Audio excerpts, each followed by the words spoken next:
We are a podcast for product marketers and B2B SaaS who feel misunderstood of what they do. From someone who truly gets what you do and basically help you feel less like a misfit, being unignorable in your role.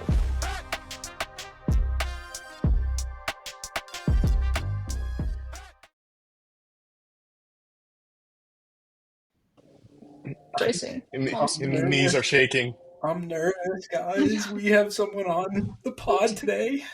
We have to introduce the losers of the show. I am Eric, the Franken marketer of the group, and I'll pass it over to Zach for the next intro.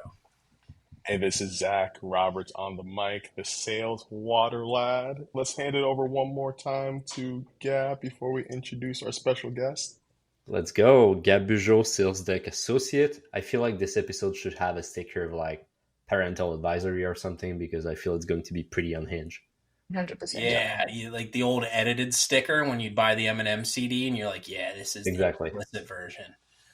And it's taped round and round. You guys hear that dreamy voice, that silky South African voice already? Give her the proper intro she deserves. So, give some context.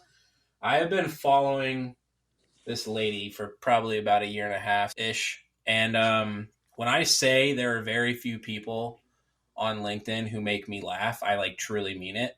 And so when I introduce someone who makes me laugh on basically every post, every DM we have, so we've got a very new PMM to the field, long time copywriter though, and just knows how to have a good time. Gila Shapiro is here. So if you don't know Gila, again, you know, she's a hoot on LinkedIn, but she's been doing copywriting for most of her professional career, moved into Head It Social over at Aligned, if you guys are familiar with them. And now she's over at the competitor of SquadCast, Riverside, killing it in product marketing. So Gila, welcome to the show. And we're really happy to have you. Thank you.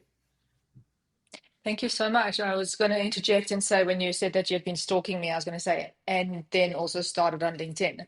But I didn't get to interject that, so I just wanted to as well then. But that was like a really nice introduction. Thank you so much, Eric. Oh yeah, it was some good stock on your LinkedIn the other day as I drafted those notes up for myself. And he did say he only stalks a few people, so that's quite an honor that you made that esteemed list. No, there's some people where I'm just there's like maybe five, and she's on the list. So, all right, so Gil, I know you don't watch the show, but we have one question that makes it through every episode, and the handsome man with the mustache is the one who asks it. So Gab, take it away. Thank you. Yeah, I feel like it's very meta, because if no one actually watches the show, it's a only audio show for now. But details, you know. Marketers actually marketers. Why or why not? Should have read the document, hey. Are product marketers actually marketers, and why or why not? Honestly, I think it depends on what you mean by the word marketer.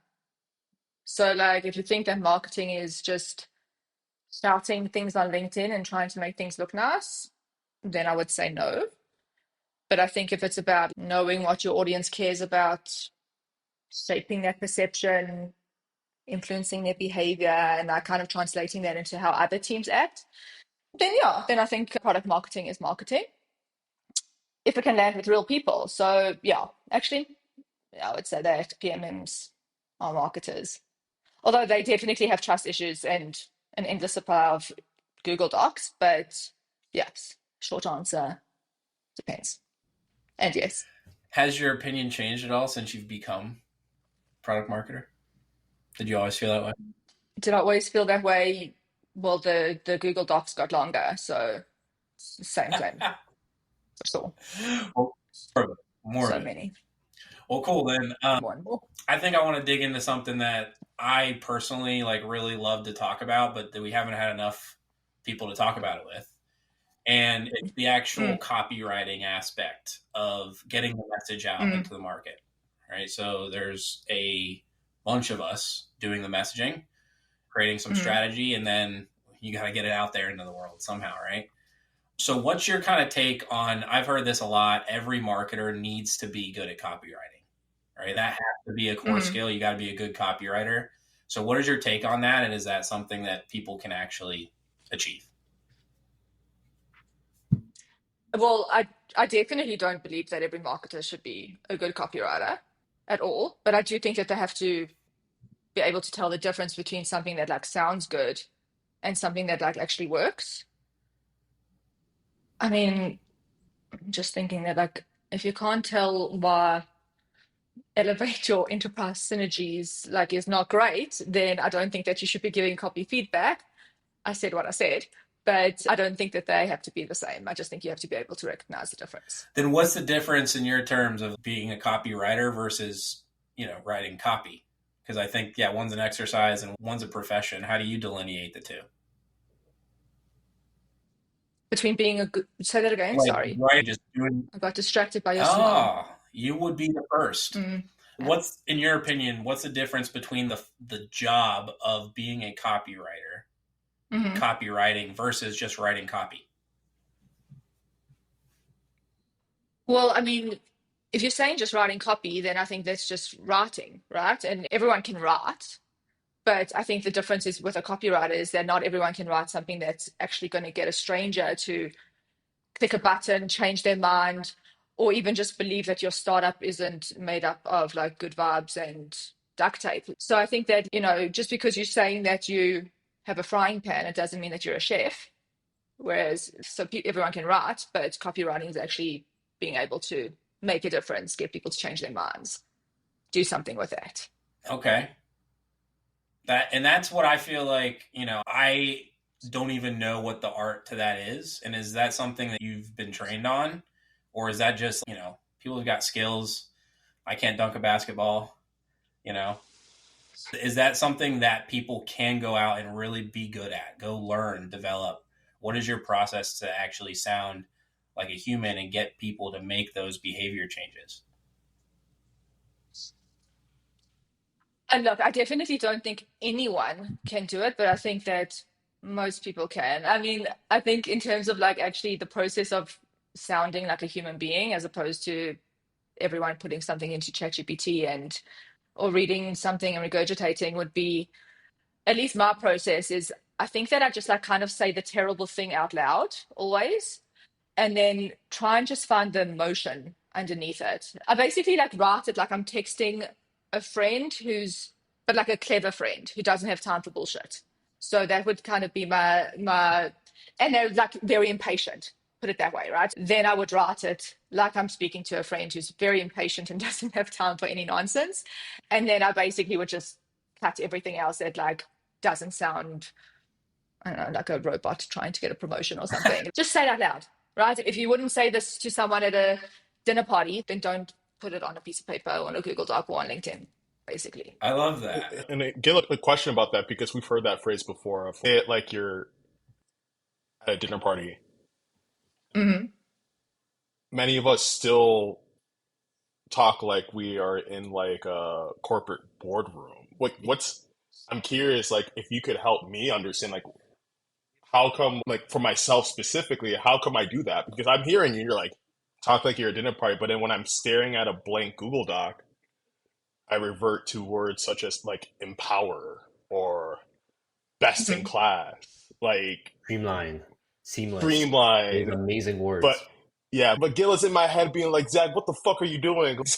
Like, talk like you're at a dinner party. And I'm like, I can't. There's that mental block. I'm curious, like, if that's something that you felt before, and if so, like, how'd you overcome it? I don't know if I'm necessarily the right person to ask, because I suppose I've never actually had the ability to not say the things, right? I'm constantly that person having to shout pineapple, if you know what I mean, because I should be asking you, how do I actually hold back a little bit and not always say the things that shouldn't be spoken out loud? But I suppose in this world, it helps me sometimes because, I have one follower, I have Eric. And so like I've reached the peak. And I think that like, yeah, I think also just like explaining, put it this way, I don't know if like any of you struggle. There's like no one in my family know what I do for a living. Yeah, No one. Okay. Literally. So I have to constantly be like, explaining whether it's a product, whether it's like my daily job, whether it's a title of someone that I work with, I constantly have to explain that to people around me who have no idea what I'm talking about. And so, and that goes for friends, that goes for family, that goes for everyone. And so, like, I think that the more that I practice doing that and having to, and I'm not at all saying the words dumb it down, because they are way smarter than me. Put it that, like, they're engineers and shit. One's even a doctor, but Well, other, too I know a much doctor, risk, guys. right? Don't even worry about that. Like launch some products, get down some messaging, some copy, go back home. Thank you very much. Yeah, We have real from the emergencies, dead right now. but having to constantly, I try and speak human to everyone that I come into contact with. And I can really see when people's eyes start to glass over a little bit, that's when I have to pull it and rein it in. And I also speak to little children a lot as well, because I have a couple of those. And so I don't know if I'm actually answering your question, but just no one wants to be the guy at the dinner party by the spinach dip saying things like synergy. So try and avoid that as much as possible.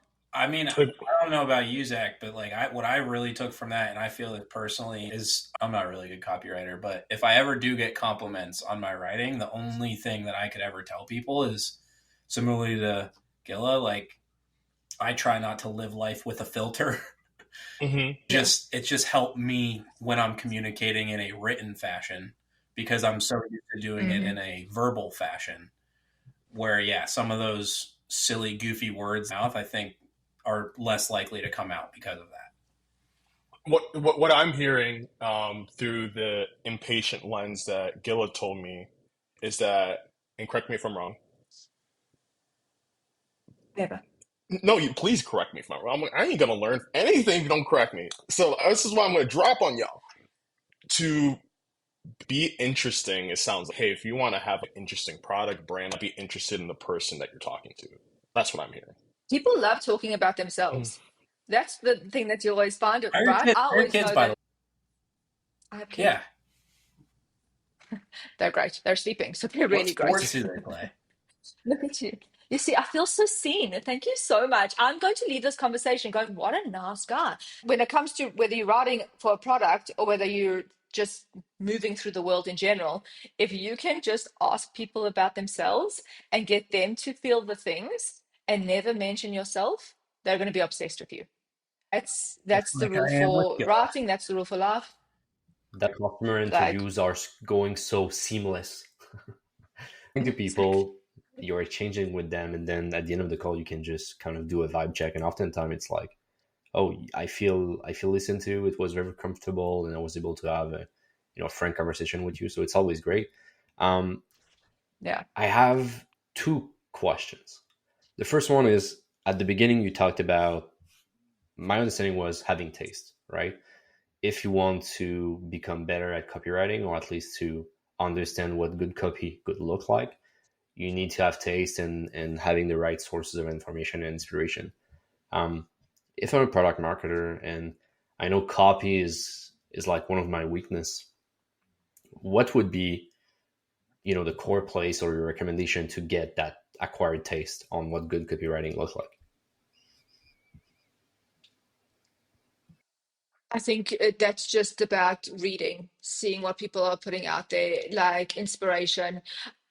I steal shit all the time, like, and am proud of it, truly, right? Like, if I go and see something that I really like, I'm going to take the tone from that. And if I love the way that this person phrases that, I'm going to use that. And like, I'm I think a big part of actually being a copywriter is being able to like throw away your darlings, if you will. And, like, so if that means that this person can say this better than me, I'm going to train myself to talk like that. And also, obviously, depending on who and what and where you're talking. But the world is a magical, awesome, terrifying, awful place. Take from it what you will and discard the rest. So I would say, like, just read, watch TikToks. Yes. So when my boss can say to me, Gila, you haven't done anything today, I can be like, I've spent many hours on TikTok and it's going to help you. So I'm a better copywriter because I'm great. There you go. You position and weirdly enough, I do want to ask you about that now that you're kind of in that role. Do you mind me asking, like, how much ownership do you have over either a feature or, even a certain product at Riverside and basically developing positioning and messaging? I mean, like, I think my role at Riverside is very interesting because I wouldn't say that I'm in a straight up PMM position, so like I kind of move between the different worlds of copywriter, PMM, creative strategist. It's a little bit everywhere. So I wouldn't, it depends on the project, like on the project itself or on the specific feature of how much I own it, I guess. And then I think when any time you're going through a big corporate, there's lots of people with lots of say and lots of input, and we're so grateful for it. And, every bit of input really helps. So you mentioned something. I want to actually see if we can get a little bit more, if you're comfortable with it. I know a lot of product marketers feel like they've got multiple heads, which each head has multiple hats. And it sounds like you've got kind of a very unique role built for yourself. What is some more of that break? What is some of the pressures that you're feeling having to be that copywriter, PMM, strategist, hybrid? I think that I actually see it like as less of a pressure and like more like it's super cool because I can like switch in between. I feel the pressure sometimes when it comes to the creative strategy part of it, and like that would be my role in that specific brief, and then it's suddenly switching to no, I actually like take the brief and make creative out of it. So switching between the two can sometimes overlap and can get confusing, but I prefer to actually look at it and be like, okay, cool, so I'm just going to take all of it, and if I wrote the brief, and then if I can also like execute the brief, and then if I can also like tell other people that they're doing it wrong with the brief, then it could be pressurizing or it could be like a bit of a cool power play. That gets me so excited to hear because, so spoiler, this will be coming out after I launch, but the thing I was asking you about on the side, writing a little copy for, launching a business, and the problem I want to solve is we do that work of brief, right? And then we give it to others. So I want to start back as you were a copywriter, right? And you, in a lot of cases, were probably given these briefs and being asked to make diamonds out of dirt. So what's wrong with that current process of, hey, we've done this messaging in a vacuum. Here you go, copywriter or some other marketer, go make magic. Oh my God, everything's wrong with it because the whole process is completely broken, and I've yet to find a place where they've nailed it, truly. I think that when you have different people working on completely different aspects of the same thing, like I just don't know how you're going to get something that's going to be completely distinct. But then again, it doesn't help to only have one person do everything because that person's obviously going to burn out, and they're going to like, so that's why I don't actually have the full answer unless it's just like, whether you have a team of people working on one specific target market or feature, or so that they're all completely intertwined with one another, and while they may have different roles within it, they can work seamlessly together. I think it would kind of be like how some people would look at like sales and marketing. It could be completely separate, right? Or if you actually get them to work together for the same goal, then like it can be amazing. But I think the idea exists. I think put it like obviously like making it work in real life and get a business to run and save money is obviously harder. But people just have to really believe and know and understand every aspect of it, even if it is not necessarily their exact job of the day. I have a question. Now that you're a product marketer now, Gila, what should happen next if good copy doesn't convert? You try again and you do copy, like, because then it obviously is not good copy, right? I think that the biggest difference is kind of going back to what we were talking about before, is that like recognizing what is actually good copy and what is actually going to be effective copy. And so there's been so many times where I've like put out stuff into the world and I'll be like, oh, this is genius, I found it amazing. And it's like, that's all very well and true, but at the end of the day, no one clicked. So like, I think that like sometimes a big part of this is recognizing that what you may not necessarily respond to is okay, right? Like it's about knowing who your audience is and knowing what they're going to respond to, even if you don't agree with it, and really getting into their heads, their mindsets, and kind of what we were talking about before as well, like being interested in what's going to make them feel. And I have found historically that like when I put that mindset to it from the beginning, that is what's actually going to make the difference. I think that a huge part of being successful is actually fucking up. And the reason I say that is not because I fucked up a million times before at all. It's because a friend of mine messed up. And so I learned from them. Definitely. I'm sticking with that. You, this is so much fun. Oh, so you've been like essentially how long have you been at Riverside, by the way? About 18, 19 months. And you were with Align before that, and lots of B2B stuff. So one thing that I know that I like personally I care a lot about is making sure my voice translates very well in my own personal brand. And some feedback that I get like from one of my partners is I'll write for a client of ours and it sounds very much like me. Not necessarily sure if he intends that to be a bad thing or not, but the what I'm really curious about is like, what's the difference for you, if any? Don't want to necessarily say there is, but what's the difference for you between writing for someone like yourself versus bringing that into a B2B type of copywriting and making that shine either on their the founder's page, of course, or the brand page, or even like just the content that you're creating and putting out there that's not on social? But I think that the difference is that personal brands, they get to be spicy, right? You get to have fun, and B2B brands are like very afraid of being unfollowed at the end of the day. But I always find, and I'm pretty certain most people would agree, that the best B2B brands are actually the ones that feel personal anyway. And I guess it's kind of to a point earlier that like if you think of them like the people at the party, right? If they're shouting in buzzwords, no one wants to play with you, right? They're going to leave early. And so personal brands are the ones that want to be interesting, and B2B brands the ones that want to be like unoffensive. But the best ones are the ones that like kind of find that, the moment in between, and like they're the ones you want to talk to. They're not the ones who are pitching the words synergy at the cold drink stand.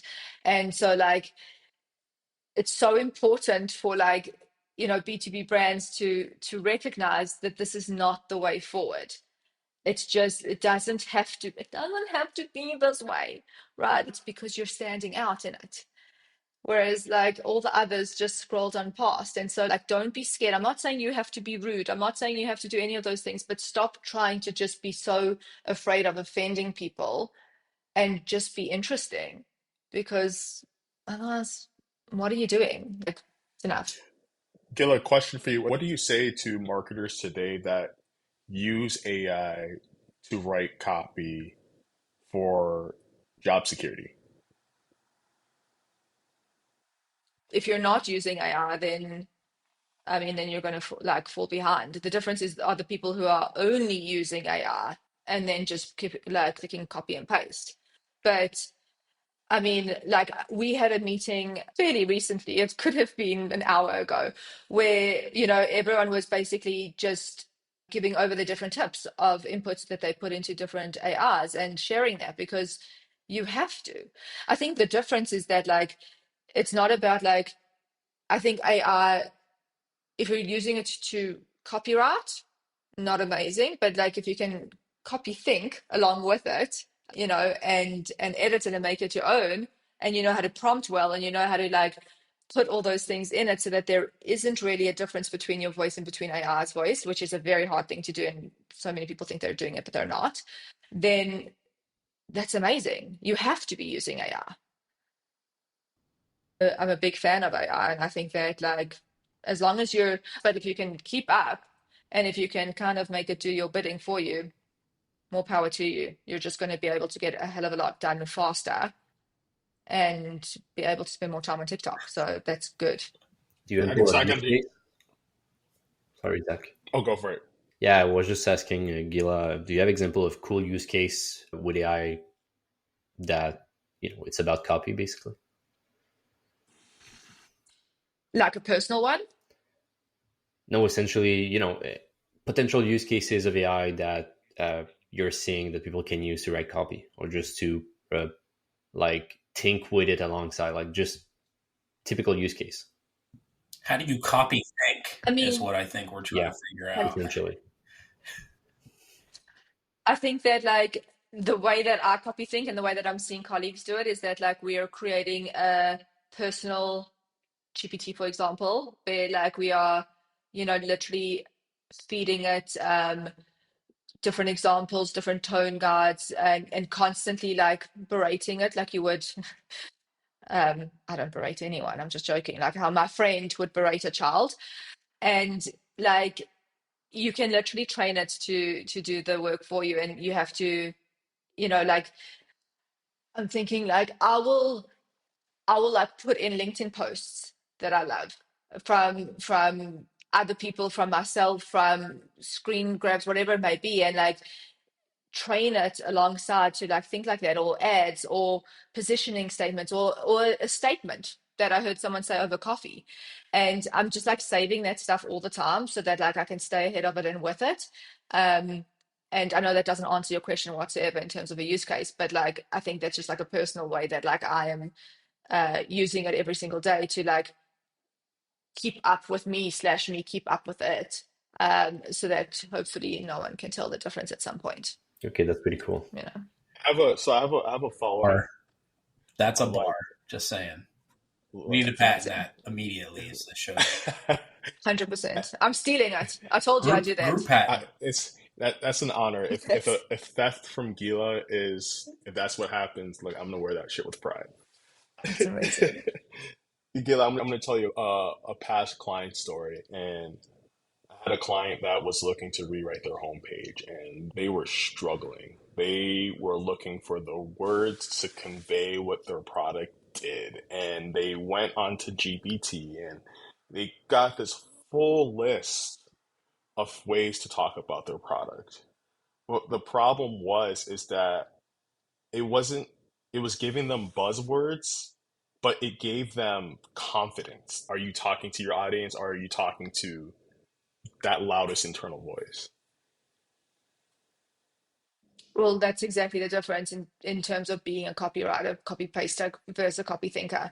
I think that's the point, is that like anyone can put in something into GPT and then go to their boss. But at the end of the day, like, yes, I know the board members are the ones who are paying your salary, but they're not the ones who you need to get them to click. So that may be fine, and it may even go so far as the boss would be impressed by it, right? But ultimately that's going to all come out in the wash, because the minute that you actually start applying that and putting that out into the world, and then those very same people are coming back to you and saying, I don't understand why no one understands what we do, or why no one's clicking, or why no one's converting.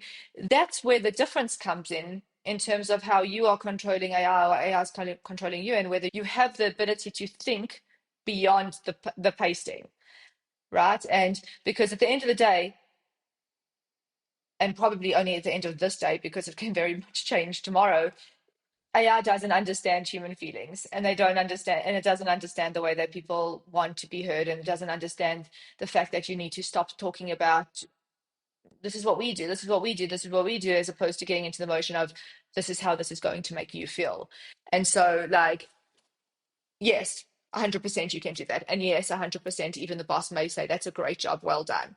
But it's going to come out in the end. You're going to know exactly what's up when people are like, nah, next. Meh. Next. Nah. Yeah, that's what my kids say to me all the time. I have one more question that sparks up, but before I ask that, I want to pass it back to Eric and Gab if there's something they want to add here. Well, no, I had a very deep intrinsic question. She was going to have to really go down into her soul for. That's something lightweight you want to toss her. That's cool with me. Yeah. One topic that trends in the marketing space is internal fights with your executives. you know, Just had one of those today. who knows, plot twist. I We're passed not on marketers. detail. I'm gonna give you a real example here, like a client example, not like an in-house example. Like you just gave a bar earlier and you're like, hey, we got to talk to our audience. And even though CEO, like you really like this copy, I want you to know that this might not convert because it's got jargon, it's got this, it's Mm. got that. And then you put it in front of the customers and then they say, or the prospect, and they're like, I still don't know what you sell. And I've seen a scenario where I'm in the same room with the CEO and this like chief product officer, and then when the call ends, they're like, oh, that person doesn't know what they're talking about. I just would love to hear Mm. from you. If have you been in a similar scenario like that, and like how have you handled that? Where like you to your point, you're like the results will do the talking, but despite like the customer telling you you got the executive leaders there like this is not who we're going after. Oh God, it's so true. And that hits so close to home. Yeah, I had this exact scenario at a previous company that I worked for. And I think that what I learned from that is I think that the answer is in the very beginning, right?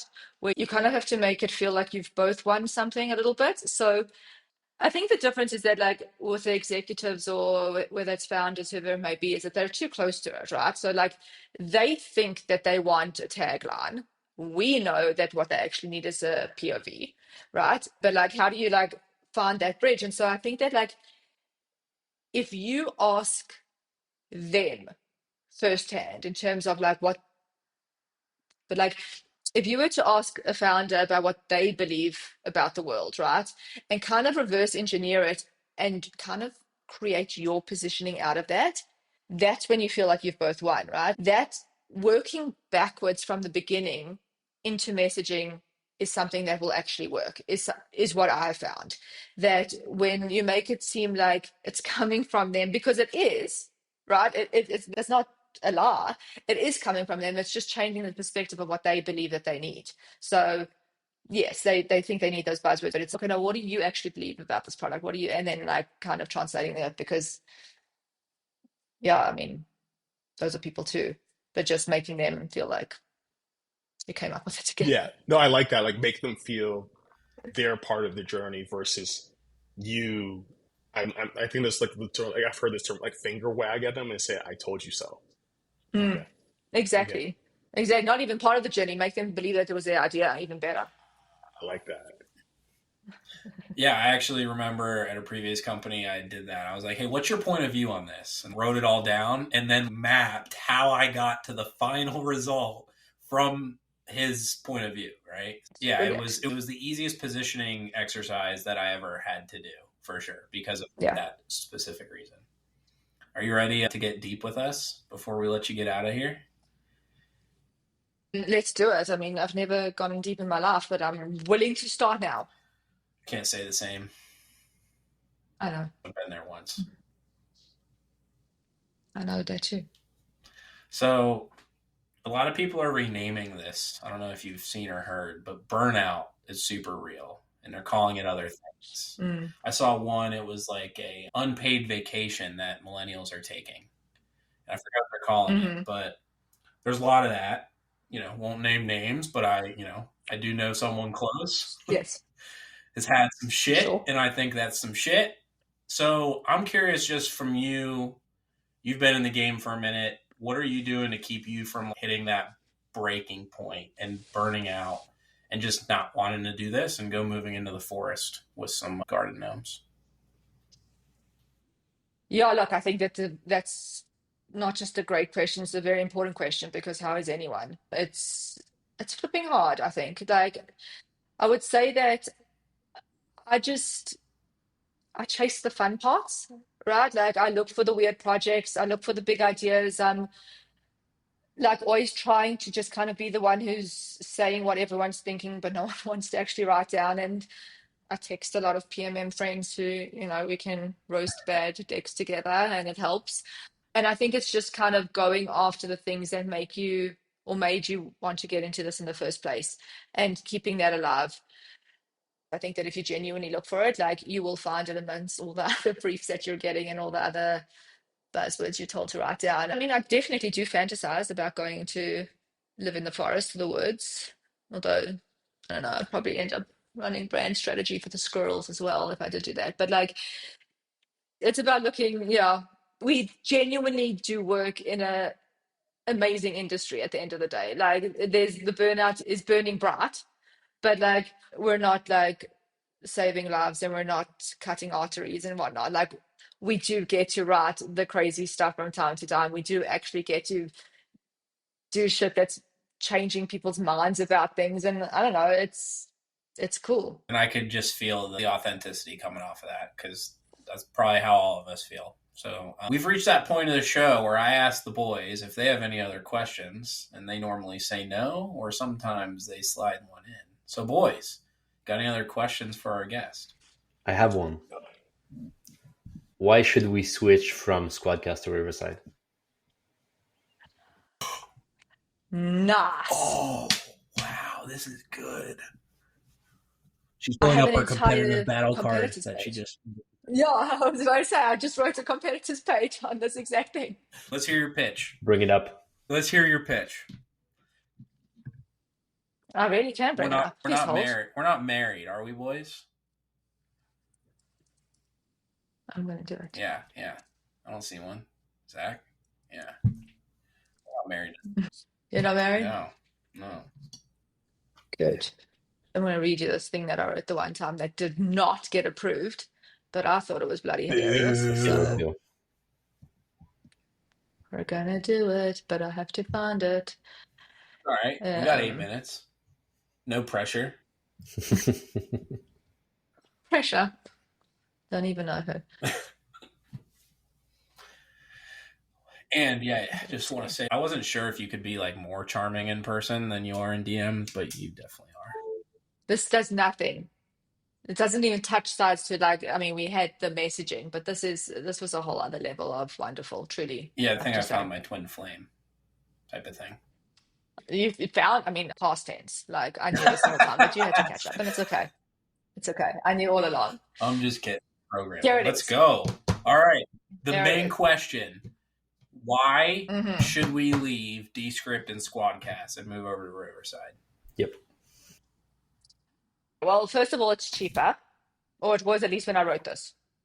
Okay, Guys, so that's called profit. there you go. You can take that money and go and buy yourself something pretty. All right, that's a good Okay. point one in our workflow. There it is. I want to find the funny one that it literally just said what everyone was thinking the whole time. Yeah, that's what I want to hear. Yeah, I it want was the so approved good. version. Give me the director's cut. Okay, here it is. So you've got, well, in terms of the features, okay, you've got your recording quality is going to be up to 4K on video and on audio. Well, 48K blah, blah, blah, blah on audio. SquadCast, you've just got up to 40K on the audio. So really, no comparison. And yes, they both have local recording, and everyone's doing that these days, so who cares about that? They both have separate tracks, I won't lie.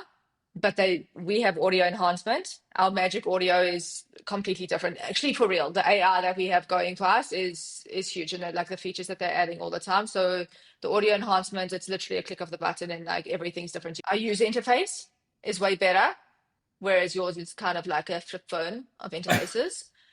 We can, we've got device compatibility. You can do Windows, Mac, iOS, Android. Whereas SquadCast, you can just join a call, but it's kind of bring your own app to the party. We've got producer mode. Do you guys have producer mode? I'm pretty sure we don't. I don't even know what that is. Okay, that's pretty huge. I do know what that is because I've used it, and it's pretty cool. We could have had a secret person in this the entire Not time even being on that record. no one could see, just directing, Talking shit, telling us things in our heads. Yeah. Just adding to the voices in our heads. Imagine how amazing that would be. The producer mode is amazing. Like, for real. If you don't like, All jokes aside, Yeah. we basically set up our objective for season 5 in terms of the pod, and the point we wanted to improve was the quality of the audio, and maybe bring back the video content as well. And everything There you that go. we had problem recently with our current solution has been not being able to get access from Zach as guest access to get access to the show, and a bunch of other stuff like basically the dashboard. I think has been just in terms of, if we're able to use AI, and we're Magic fans too, can always be just cool. And so we need to evaluate that. And I do want everyone who's listening to just be very clear that she just had about 2 minutes of positioning, and we are likely going to be converting here within the next 2 weeks, because she knew. She's in our heads. She knew.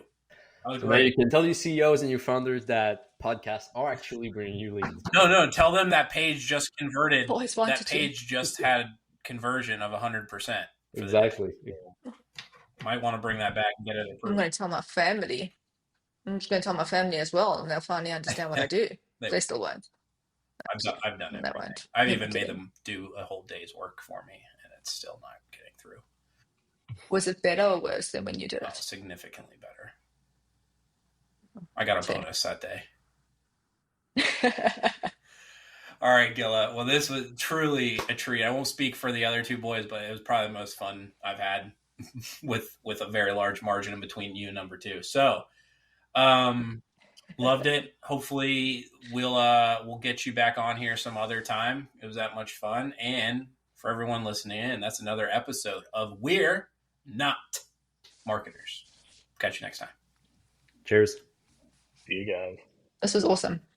Thank you guys so much. Thank you for listening to We're Not Marketers. If you liked what you heard, please subscribe, review our podcast, and share this episode with other PMMs. Thanks again, and see you soon.